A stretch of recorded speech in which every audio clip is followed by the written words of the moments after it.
Amin. Saudara-saudara, puji Tuhan, minggu ini kita menikmati perihal berdoa secara pribadi, berkontak dengan Bapa Surgawi kita. Ini diambil dari Injil Matius pasal 6, khususnya ayat 5 dan 6. Tentu sebelumnya kita perlu memberi pendahuluan bahwa beban dari 9 minggu ini kita melihat aspek-aspek yang penting dari Injil Matius pasal 5 sampai 7, di mana 3 pasal ini adalah pemberitaan Tuhan yang sangat eksklusif di awal ministrinya terhadap murid-muridnya. Dengan kata lain, sebelum Tuhan membawa murid-muridnya bersama dia menempuh kehidupan dan melaksanakan ministri bumiah Tuhan Yesus, Tuhan mempersiapkan mereka. Dan di dalam 3 fasa ini, Tuhan memberitakan mengenai konstitusi hukum kerajaan surga. Artinya, murid-murid Tuhan perlu menyadari bahwa mereka adalah warga kerajaan surga. Mereka perlu memiliki sifat atau karakter atau hakiki bagaimana sebagai umat kerajaan. Dan sederhananya, sebagai umat kerajaan perlu memiliki hubungan yang tepat, yang normal, pertama-tama tentu kepada Allah, dan yang kedua kepada sesama. Karena itu dalam 5 minggu ini kita bisa bagi dengan pemahaman seperti ini, yaitu kita perlu memiliki hubungan yang tepat dengan Allah. Dimulai dari miskin di dalam roh, kemudian hati yang murni. Selanjutnya kita perlu membangun kehidupan kerajaan dengan kehidupan berdoa. Dan salah satu kehidupan doa yang kita perlu bangun adalah kehidupan doa secara pribadi, secara tersembunyi kepada Bapa Surgawi kita. Tetapi di sisi yang lain, kita perlu memiliki hubungan yang tepat dengan sesama. Kita perlu berduka cita terhadap orang-orang di sekitar kita yang belum percaya Tuhan, yang mungkin masih lemah kerohaniannya, lemah dalam imannya. Melalui kita berdoa syafaat untuk mereka, kita akan mengalami dihibur oleh Allah. Dan tentu di dalam Allah memberi hiburan, kita memiliki beban di dalam kasih untuk memperhatikan mereka. Maka kita bersikap lemah lembut terhadap mereka dan membawakan damai. Karena orang yang membawakan damai disebut anak-anak Allah. Dan kemudian kita belajar untuk berbelas kasihan kepada orang lain. Maka pada hari penghakiman, Tuhan akan memberi belas kasihannya kepada kita sebagai pahala.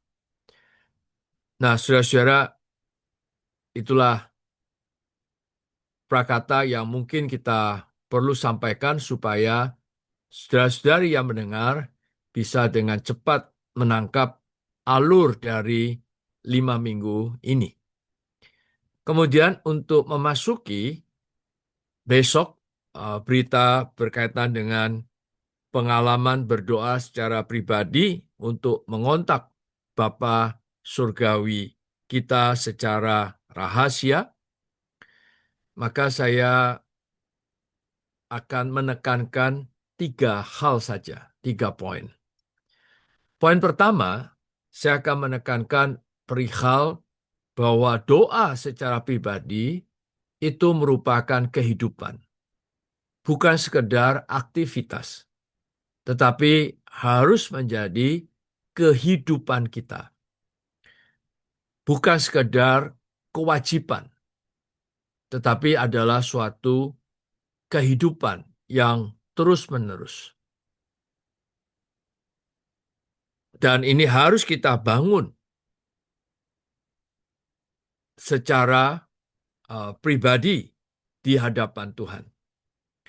Nah, poin kedua adalah kehidupan berdoa secara pribadi ini, esensinya adalah kehidupan berakar di dalam Kristus. Jadi, di luarnya adalah berdoa secara pribadi. Tetapi makna hakikinya, makna esensnya adalah kehidupan berakar di dalam Kristus. Yang juga artinya kehidupan di balik tabir, yaitu kehidupan di dalam ruang Maha Kudus. Ini adalah esensinya, hakikinya. Dan poin yang ketiga adalah hasilnya. Hasilnya adalah kita memiliki kedalaman. Karena orang yang memiliki kedalaman, dia akan bisa mempengaruhi orang lain secara mendalam. Orang yang berakar ke bawah, dia akan memiliki buah ke atas. Nah, inilah yang merupakan dampak hakiki dari kehidupan berakar di dalam Kristus. Nah, semoga 3 poin ini menjadi satu alur yang saudara-saudari bisa menerimanya.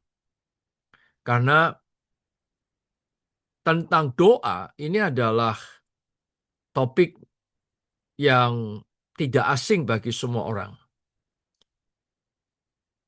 Dan tendensinya orang yang mendengar, begitu kita berbicara tentang doa, ya pemahaman orang atau respon orang adalah, ya ini mah sudah klasik lah. Hal rohani itu ya ujung-ujungnya doa. UUD, ujung-ujungnya doa. Jadi tidak ada yang spesial dari topik yang akan kita sampaikan. Karena sebagian besar orang Kristen tidak asing dengan doa.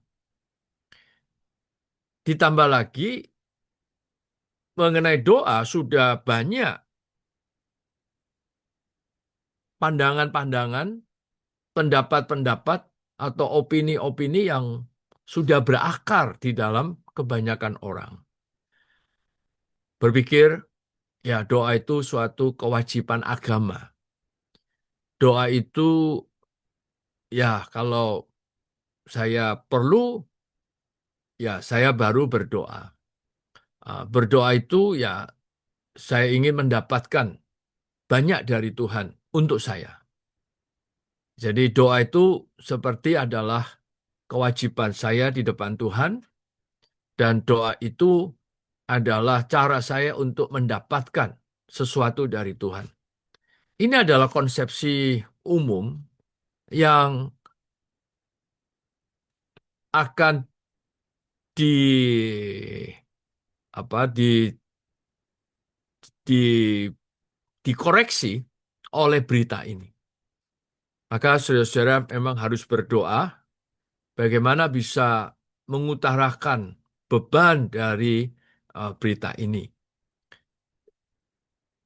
supaya Tuhan berbicara dan mengubah seluruh konsep tadi. Maka di dalam gereja kiranya Tuhan mendapatkan orang-orang yang betul-betul memiliki kehidupan berakar di dalam Kristus. Sehingga hasilnya setiap orang memiliki suatu kedalaman yang berdampak, yang bisa mempengaruhi orang lain, yang bisa mempengaruhi orang-orang di sekitar. Ini adalah beban yang tersirat dari berita ini. Bukan sekedar kita harus berdoa. Kita harus berdoa secara pribadi. Bukan sekedar mendorong orang memiliki suatu kewajiban berdoa. Tetapi adalah kehidupan berdoa. Kehidupan yang berakar di dalam Kristus. Dan dampaknya adalah bisa memberi pengaruh positif. Memberi pengaruh agar orang-orang di sekitar melalui kita, mereka juga mendapatkan Allah. Baik, sekarang saya coba lebih rinci lagi. Jadi yang pertama adalah kehidupan doa secara pribadi. Di Matius pasal 6 ayat 5-6, Tuhan di sana meminta kita untuk berdoa di kamar pribadi, menutup pintu, agar Bapa yang ada di tempat tersembunyi, dia bisa melihat yang tersembunyi. Ini menunjukkan bahwa Tuhan ingin kita memiliki kehidupan yang selalu memperhatikan hadirat Bapa, penyertaan Bapa yang rahasia dan tersembunyi. Nah, melalui kita membangun kehidupan demikian, secara positif, hayat Bapa di dalam kita akan pelan-pelan bisa bertumbuh dewasa. Karena pertumbuhan hayat Bapa di dalam kita sangat bergantung berapa banyak, berapa sering kita memiliki persekutuan yang rahasia, yang intim dengan Allah. Kemudian yang kedua, melalui kehidupan doa secara rahasia tersembunyi ini, di aspek yang negatif itu akan membuat ego dan daging kita tertanggulangi. Kita harus sadar, siapapun kita memiliki ego. Dan ego kita itu memang senang dimuliakan, senang dipuji. Dan daging kita itu senang dipandang. Siapapun kita. Karena kita adalah manusia jatuh, manusia dosa. Nah, bahayanya bila ego dan daging kita yang kuat di atas diri kita, maka hayat Bapa di dalam kita akan terhambat pertumbuhannya. Dia akan sulit bertumbuh. Karena penghalang dari pertumbuhan hayat adalah ego dan daging. Maka mengapa kita harus melawan ini semua? Bukan dengan kekuatan kita. Masa kekuatan alamiah bisa menanggulangi daging? Tidak mungkin. Justru akan memperbesar ego kita, memperbesar daging kita. Maka kita harus bersandar kepada Allah melalui berdoa tadi. Berdoa secara pribadi, secara rahasia, secara tersembunyi. Sehingga kita dengan Tuhan, dengan Bapa memiliki persekutuan yang intim. persekutuan yang hangat, persekutuan yang mendalam. Kita menikmati hadirat Allah secara kaya dan limpah yang kita bisa alami. Nah, ini membuat pertumbuhan hayat Bapa di dalam kita akan bisa berjalan dengan baik. Ini aspek positifnya. Nah, aspek negatifnya, ego daging kita ada jalan untuk Allah sendiri yang menanggulanginya. Lalu kita bisa melihat teladan dari kehidupan doa pribadi dan rahasia ini, yaitu di atas diri Tuhan Yesus sendiri. Itu diambil dari Matius pasal 14 ayat 23 dan Lukas pasal 6 ayat 12. Khususnya di Matius pasal 14, itu adalah setelah Tuhan mengadakan mukjizat yang sebetulnya ini mukjizat yang luar biasa. Karena Tuhan hanya dengan 5 roti dan 2 ekor ikan bisa mengenyangkan 5.000 orang. Hanya terhitung laki-lakinya saja 5.000 orang itu. Padahal masih ada perempuan dan anak-anak. Bahkan tersisa 12 bakul. Ini betul-betul adalah mukjizat. Tetapi Tuhan segera meninggalkan masa itu. Meninggalkan orang banyak. Meninggalkan murid-muridnya. Untuk naik ke atas bukit dan berdoa secara pribadi kepada Bapa. Dan Yohanes pasal 6 sedikitnya memberi kepada kita kisi-kisi. Apa yang Tuhan doakan pada waktu itu?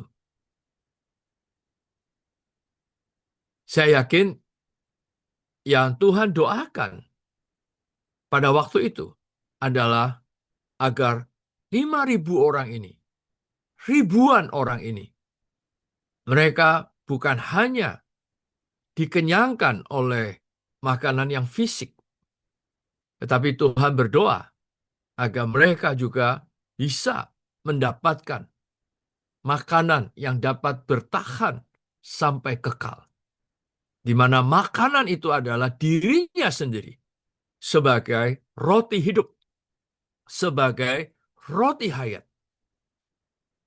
Dan bagaimana mendapatkan roti ini?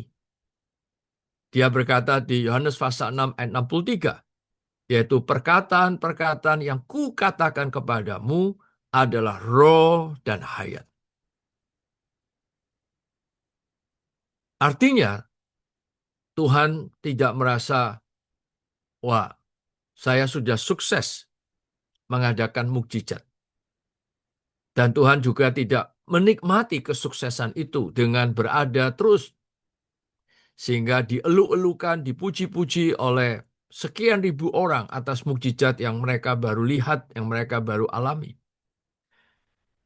Tetapi Tuhan berdoa, di dalam doanya dia menyatakan kehendak Bapa. Doa dia ini adalah doa yang bekerja sama dengan Allah. Dia berdoa agar orang-orang ini bukan hanya menerima roti secara fisik, tetapi lebih daripada itu. Dia berdoa agar mereka bisa mendapatkan roti hayat, roti yang hidup, yaitu perkataannya. Sehingga mereka boleh makin mengenal Tuhan. Ini menunjukkan melalui doa, Tuhan esa dengan Bapa. Tuhan betul-betul membiarkan melalui doa, dia bisa memuaskan hati Bapa. Dia bersandar kepada Bapa. Dia mengandalkan Bapa. Dan ini adalah kehidupan Tuhan sehari-hari. Nah, ini adalah saya kira bagian pertama yang perlu kita tekankan. Nah, di dalam kehidupan doa pribadi yang terlihat secara luaran ini, di mana kita harus mempraktekannya, tentu kita mulai dari menetapkan waktu. Jadi kita dorong saudara-saudari harus menetapkan waktu. Setiap hari sebaiknya jam berapa kita bisa berdoa secara pribadi ini. Kalau tidak menetapkan waktu, ya ini hanyalah omong-omong doang. Tidak ada konkretnya. Kita harus dorong misalkan kalau pagi, ya begitu bangun pagi juga boleh. Atau siang hari juga boleh. Sore juga boleh. Atau malam sebelum tidur juga boleh. Yang penting harus ada ketetapan, menetapkan waktu. Nah, namun esens yang tidak kelihatan dari doa pribadi adalah kehidupan yang berakar di dalam Kristus. Seperti yang dikatakan di Kolose pasal 2 ayat 7. Kita harus berakar di dalam Kristus. Tentu di Matius pasal 13, Kristus adalah benih hayat yang ditaburkan ke dalam hati kita. Maka hati kita adalah tanah bagi benih ini bisa bertumbuh. Dan Kristus juga adalah tanah bagi kita. Supaya kita boleh berakar di dalam Kristus. Sehingga melalui kita berakar di dalam Kristus, kita bisa menikmati segala kekayaan Kristus. Nah, ini adalah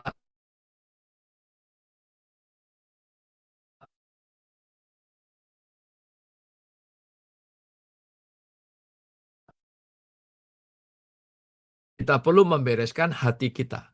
Seperti di Matius pasal 13. Ada 4 kondisi hati.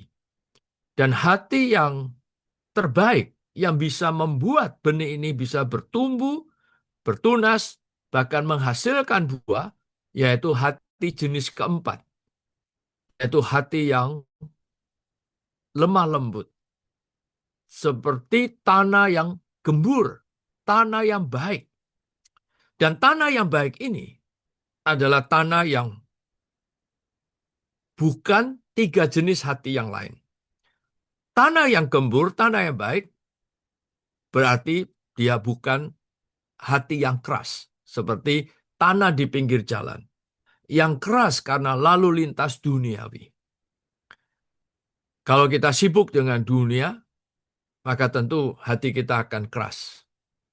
Nah, yang kedua, hati yang baik adalah hati yang tidak memiliki banyak dosa-dosa tersembunyi. Seperti gambaran tanah yang berbatu-batu. Nah, maka batu-batu ini harus dibereskan. Kemudian hati yang baik, tanah yang subur adalah tanah yang tidak bersemak duri. Nah, hati yang seperti tanah yang bersemak duri, ini adalah hati yang penuh dengan kekhawatiran hidup dan tipu daya kekayaan. Nah, bila kita lepas dari 3 kondisi seperti ini, maka kita akan memiliki hati yang baik, tanah yang subur, hati yang lemah lembut, tanah yang gembur, sehingga benih Kristus di dalam kita bertumbuh dengan baik. Nah, di aspek yang lain, kita perlu berakar di dalam Kristus sebagai tanah. Nah, untuk berakar di dalam Kristus sebagai tanah, ada 2 hal yang kita harus perhatikan. Pertama, akar kita harus lembut. Akar kita harus segar. Kalau akar kita sudah keras, sudah mati, ya tidak akan bisa menyerap kekayaan di dalam tanah itu. Yang kedua, akar kita harus menjalar ke dalam, makin ke dalam. Nah, kalau cuma di permukaan, ya maka pohon ini akan cepat roboh. Maka kita harus makin berakar ke dalam. Setiap hari kita berakar makin dalam. Satu hari lebih dalam lagi. Besok lebih dalam lagi. Besok lusa lebih dalam lagi. Dan inilah yang harus kita bangun sebagai kehidupan orang Kristen yang normal. Kehidupan warga kerajaan. Nah, sebetulnya bebannya ada di sini. Jadi bukan sekedar doa, praktek yang luaran, tetapi esensinya, beban rohaninya adalah kehidupan yang berakar. Nah, semakin kita berakar, kita akan semakin menikmati segala kekayaan Kristus, dipenuhi oleh Kristus. Kalau di gambaran tabernakel, yaitu adalah kehidupan di balik tabir. Tuhan Maha Kudus. Kita berjumpa dengan Allah. Kita menjamah takhta kasih karunia. Disitulah kita mendapatkan belas kasihan dan kasih karunia sebagai pertolongan kita pada waktunya.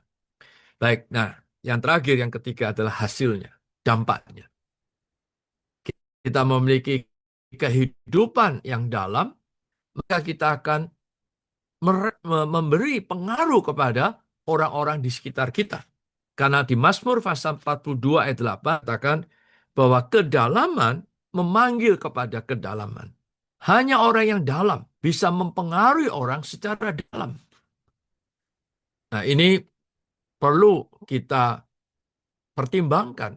Mengapa hari ini kita mengasihi Tuhan, tetapi kenapa keluarga kita kok tidak, karena kita mengasihi Tuhan, mereka juga ikut mengasihi Tuhan. Kenapa orang-orang di sekitar kita tidak berdamai berat kita? Nah, ini menunjukkan kekurangan kita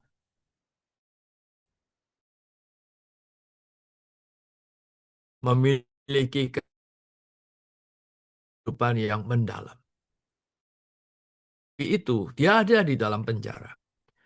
Tetapi anehnya, orang-orang di istana kaisar, mereka juga bisa, ada beberapa yang bisa percaya Tuhan dan beroleh selamat.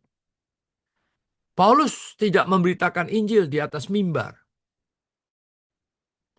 Paulus di dalam penjara.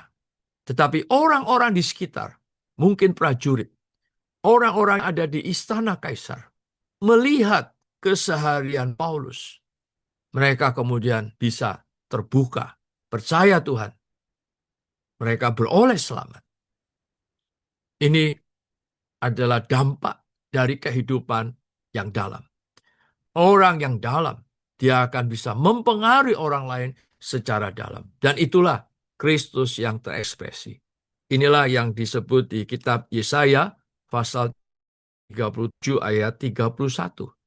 Kita berakar ke bawah dan menghasilkan buah ke atas. Kristus terekspresikan.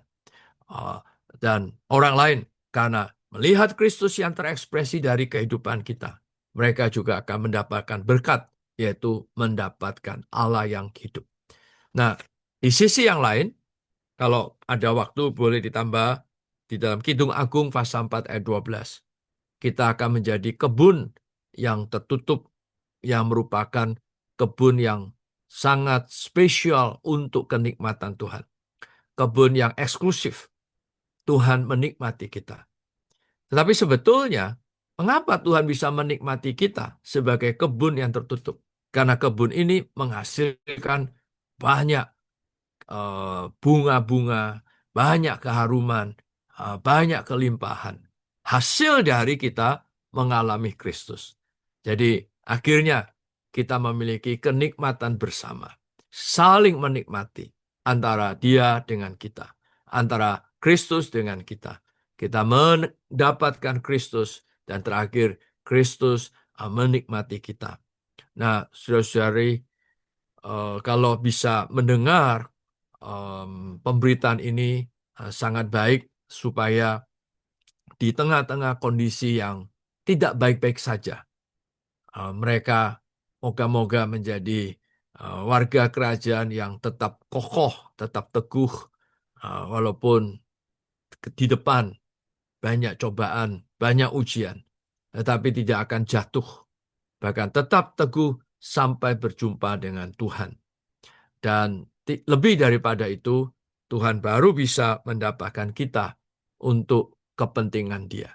Karena itu berdoa sebetulnya bukan bagi kepentingan kita, Tapi berdoa adalah bagi kepentingan Allah. Melalui berdoa, Allah ada jalan mendapatkan kita berguna bagi kehendaknya, bagi kepentingannya. Dan berdoa tidak terlalu dipentingkan untuk mendapatkan jawaban-jawaban. Karena doa adalah sebuah sarana, sebuah proses bagaimana kita bisa lebih mengenal Dia, lebih mendapatkan Dia sendiri yang memenuhi kita, yang meresapi kita, sehingga di dalam kita hal negatif makin berkurang, ego berkurang, daging berkurang. Haleluya, Allah yang bertambah, Allah yang dimuliakan. Itulah beban dari ministry firman untuk besok. Semoga memberkati saudara-saudara dan kita boleh terus menengadah pada Tuhan. Kiranya Tuhan memberi kepada kita urapannya yang kaya juga, agar saudara-saudari yang mendengar bukan sekedar mendengar suatu berita, tetapi betul-betul dapat menjamah beban yang ada di dalamnya. Demikian saudara-saudara, Tuhan memberkati. Amin.